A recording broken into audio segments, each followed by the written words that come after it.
Welcome back to another review. I thought I'd have a quick look at a dual port quick charge 3 charger. This one was sent in via AUKEY for review, and we'll do some tests on this later on. It's a very simple unit, just gives you the 2 ports, and just have a quick look at the box. Not much information other than the Qualcomm logo. They have to license these products from Qualcomm, so I believe. So if you see the Qualcomm logo for quick charge, that means it's actually licensed from the product. The only thing to bear in mind with this is the size and dimensions, which I've put on the screen, and I'll come back onto that later on. Here's your 2 ports. And you'll be able to see at the top it's got the actual charge outputs. So these can work with normal 5-volt USB, anything that you plug into a normal USB port, but they also support 9 to 12 volt quick charge, as well as the older versions of quick charge as well, so it's fully backwards compatible.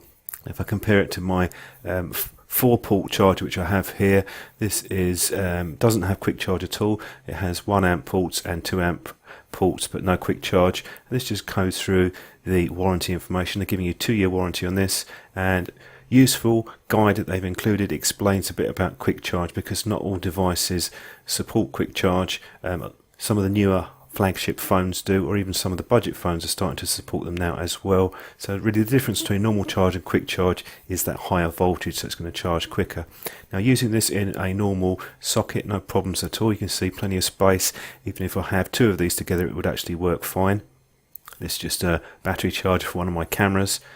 What I notice, if you're using a socket extension, they tend to be closer together, and due to the width of the AUKEY, it can't go in next to the adapter. So really what you're going to have to do is you're going to lose one space on that. So that's potentially a disadvantage, but this is the width could be a little bit less. It only needs to be about 3mm less and it would fit in. Just doing some tests now just to see how it stacks up for the charging. You can see the 9 volts coming up to around 2 amps. So it's going to charge a lot quicker than a device that runs at 5 volts.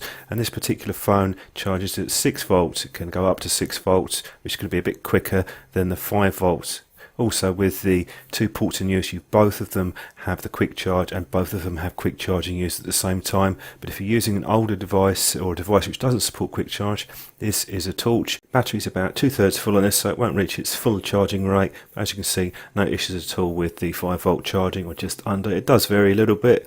Now for some time, USB's been able to regulate the power output for lower capacity batteries, so there's no issues using Bluetooth headphones or a Bluetooth speaker, anything with a small capacity battery. It won't overcharge or put too much current into it, so these are quite safe to use for all sorts of devices really. So other than the size, which I would have reduced a little bit to help with the extension sockets, I think it's a pretty good charger. No problems with heat, gets slightly warm, but other than that, no issues at all, and it works very well. So for a dual port Qualcomm charger, worth a look.